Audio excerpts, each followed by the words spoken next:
A very good evening. Pleasure to have you join me for RTV News in English. William Evans is my name, but first, the headlines.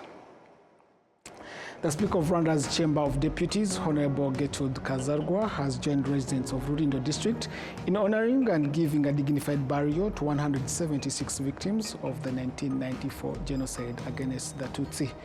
While Rwanda's Minister of Gender and Family Promotion has called on young people to reject genocide ideology and actively prevent its spread.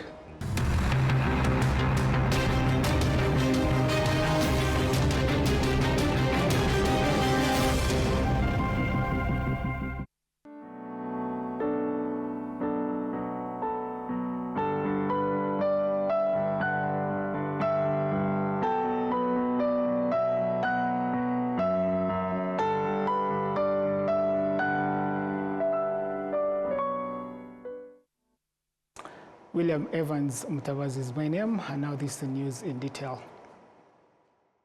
The Speaker of Rwanda's Chamber of Deputies, Honorable Gertrude Kazarwa, has joined residents of Rulindo District in honoring and giving a dignified burial to 176 victims of the 1994 genocide against the Tutsi. And while speaking during the ceremony, she condemned individuals who continue to withhold information about the whereabouts of the victims' bodies, despite more than 3 decades since the genocide was stopped.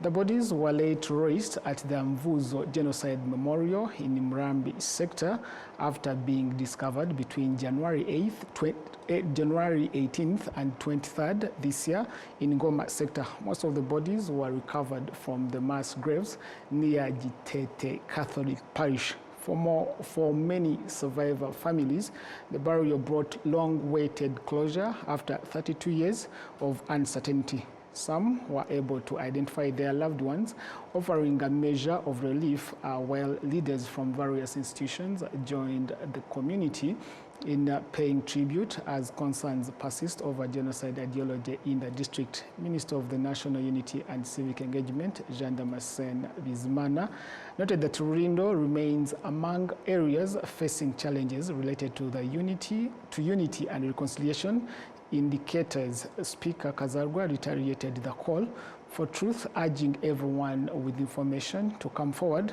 so that all victims can be given a dignified burial. The Mvuzo Memorial now holds over 6,900 bodies with nearly 19,500 victims laid to rest across 6 memorial sites in Rulindo District.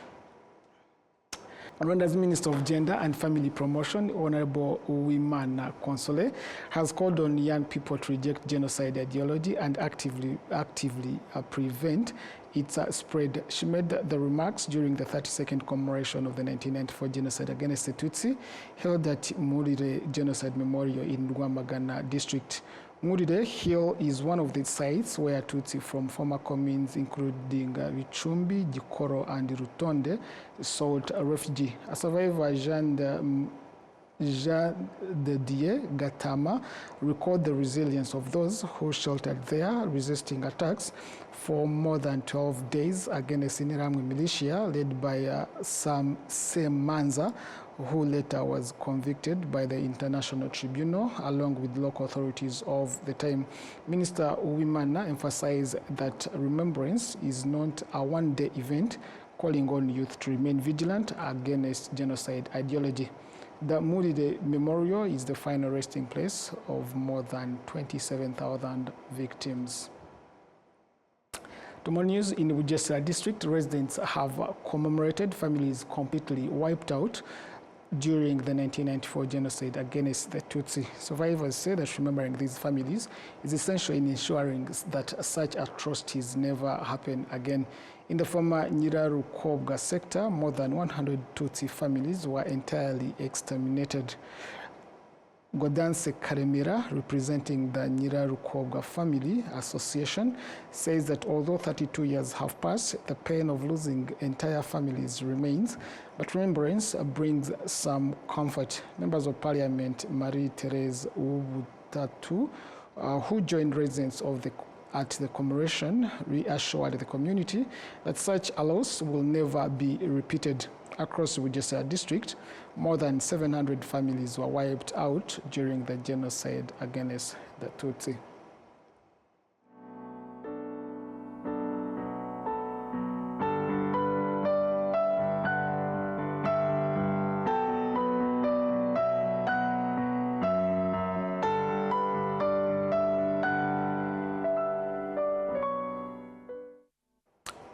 Now, the North Corridor Transit and Transport Coordination Authority says it will partner with Rwanda to establish designated rest areas across border cargo trucks, addressing key concern raised by long-distance drivers, truck operators, so that poor road conditions in parts of the region continue to disrupt their work. However, they consistently commend Rwanda's road network, noting that it meets high standards and that any issues are resolved quickly. Despite this, however, drivers highlight a remaining challenge: the lack of proper parking and rest facilities during long journeys. The authorities coordinator Dr. John Deng Diang Ding confirms that Rwanda's roads meet international benchmarks, with compliance estimated at 98%. To further enhance infrastructure, the corridor has provided Rwanda with a road quality assessment device known as the RAFOmeter, and plans are underway to jointly construct modern truck parks. President Paul Kagame has also stressed that any gaps in complete road projects must be addressed by responsible institutions. Additional projects include a major truck parking facility in Rukomo, Gicumbi district, aimed at improving efficiency at the Gatuna border, as well as technical support to develop inland water transport. To more news, the National Consultative Forum of Political Organizations has called on young people to deepen their understanding of national politics, emphasizing that this will help prepare them to become effective future leaders. This comes as 42 students graduate this Saturday after completing a course in politics and good governance. We do have details. Graduates of the 22nd cohort from the Youth Political Leadership Academy say that gaining knowledge of Rwanda's political landscape and governance systems will enhance their critical thinking and decision-making skills for the benefit of the country. Twahigiye amasomo menshi atandukanye harimo kwimakaza gahunda ya ndi umunyarwanda.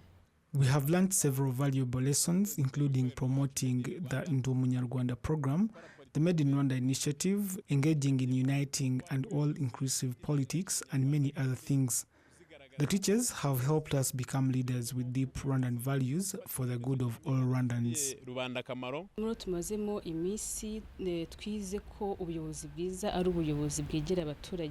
We learned that good leadership is one that is closer to the citizens, and that all citizens have a shared responsibility to participate in national building and development.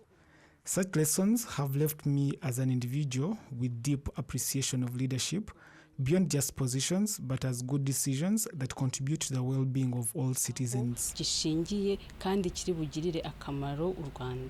The students also visited the Campaign Against the Genocide Museum, noting that the experience helped them better understand the country's history and connect it to their studies, strengthening values of leadership rooted in truth and unity. The spokesperson of the Forum for Political Organizations, Dr. Frank Habineza, noted that the program plays a vital role in preparing youth to become capable leaders, equipped with the knowledge and values needed for effective leadership in the future.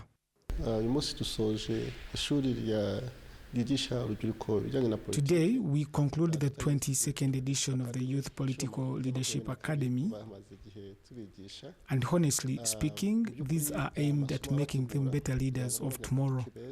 A number of the alumni have turned out to be deputies, and others have occupied different offices. In this edition, focus was put on Rwandan values like the Ndi Umunyarwanda and Made in Rwanda initiatives, and lessons relating to avoiding drug abuse. All this is to help them become better future leaders. The graduates were drawn from 11 political organizations, each represented by 4 participants. Let's now turn to medical experts specializing in blood disorders who are urging people living with hemophilia to seek medical care promptly whenever symptoms appear, warning that neglecting the condition can lead to serious complications, including death. We do have details. According to Dr. Gilbert Uwizeyimana, hemophilia is a disorder that affects the blood's ability to clot properly, causing prolonged bleeding, even with minor injuries. Ni indwara yo kwavuga mu Kinyarwanda kugeza kubyana mu Kinyarwanda yo kutavura neza kw'amaraso. Hemophilia is a rare, usually inherited bleeding disorder where blood does not clot properly due to the deficiency in clotting factors, typically factor 8 and 9, causing prolonged or spontaneous bleeding. We have two types of such disorders, which are hemophilia A, caused by factor 8, and hemophilia B, caused by factor 9. These factors are basically proteins in our bodies. He further notes that the condition can be inherited, meaning it may be passed from parents to their children. 70% of the cases are born with the disorder or the disease heredited from their parents. Patients, including those born with the condition, say that early treatment enables them to live relatively normal lives. They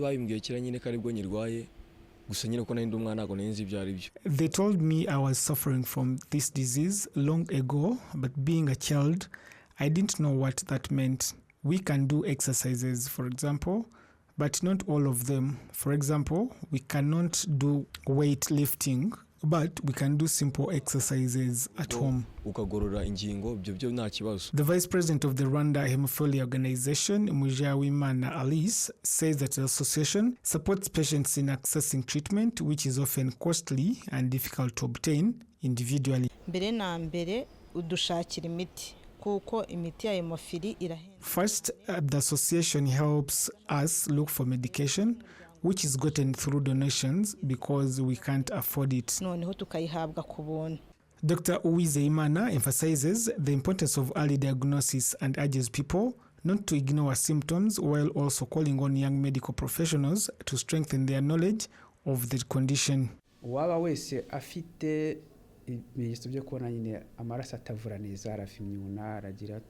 Anyone with signs and symptoms of poor clotting should be quick to seek medical attention. But for hemophilia patients, they usually experience a lot of pain when they incur injuries. I want to encourage everyone who experiences prolonged bleeding to quickly seek treatment and medical advice too. Doctors at all levels should also be aware of this condition so they can help patients when it is still possible. Experts indicate that 70% of children with hemophilia inherit the condition from their parents, while 30% develop it without a family history. Now, if you're wondering what it takes to build a lasting career in aviation, in Roots and Wings, you watch Captain Gabu, bringing 46 years of experience, including 14 with Rwanda Air, shares key advice for aspiring aviators and reflects on the airline's steady growth. Enora Gladys. About Rwanda, or maybe somewhere you've spent 14 years of your life, what do you reflect onto? What would you like to say about Rwanda? Well, Rwanda is becoming one of the most important airlines in African sky. I had the opportunity to be there, not really in the beginning, but after 2 or 3 years, I came in Rwanda Air, and I just witnessed the growth of this company. Of course, this cannot happen without a strong leadership. And as I said in the video, the leadership, the track was done by the president of the country. We wanted to have a big company. So Rwanda is now on the track to become one of the best companies, honestly. When I joined Rwanda, we had four aircraft, less than 40 pilots, and maybe 35 cabin crew. Yes. Now we are a company with 14 aircraft going in Europe, Asia, everywhere, and almost 300 pilots. Yes, I would like to use the same words they used on their X handle, touchdown on a final time. This week, Captain Gabu made his last landing at Kigali International Airport, closing an exceptional 46-year aviation journey with over 2,000 hours in the skies. 20,000 hours. 20,000, oh sorry, 20,000 in the skies, and 14 years with Rwanda. He carried thousands safely and inspired many along the way. Thank you, Captain. Wishing you a well-deserved retirement. Your wings may now rest. I would like to know, when you started the aviation career, did you think maybe that you will reach this far? No, because, you know, aviation has a lot of constraints, really, for the pilot side. It has a lot of constraints. The first constraints, you need to be always up to date. We have every year to check. Every 6 months, we have 2 checks. Performance. We go to the simulator, and when you fail this check, you have only 1 other shot. You fail it, you're out. The most constraint was also to be medically fit. And we are human beings. You cannot expect to be medically fit for 46 years. So for me, I take it like a blessing a little bit, and also a result of personal effort, real personal effort. It's what I was saying in the video. You need to work on yourself, to be focused on yourself if you want to achieve a great career in aviation. So aviation has a lot of constraints. And also for me, who has been flying maybe around many countries, I was not always with my family. So the support of a family or the lack of seeing them can be also an obstacle. So their support is very important. To someone who's very young and dreaming to be a pilot, as you were, what's the best advice you would like to give to them? The best advice I would like to give to a young pilot, and I'm really pushing not only boys, girls, because we need more girls in this industry. Yes. Is first of all, to realize your dream. It's not easy, but to stick on it, to work. Don't be disappointed, because starting this journey, especially in flight school, there are some challenges. So they need to be really focused on what they are doing. But as I said, there are 2 main constraints, but the one is more important, your medical issue. Yes. So a young boy who decided to do a long career needs from now to pay attention on his physical health. Now with that, we come to the end of tonight's edition as we continue with 100 days of commemoration of the genocide against the Tutsi. Remembering is not passive, it is a commitment to prevent history from repeating again. My name is William Evans, and from me and the entire crew, have a good night and goodbye.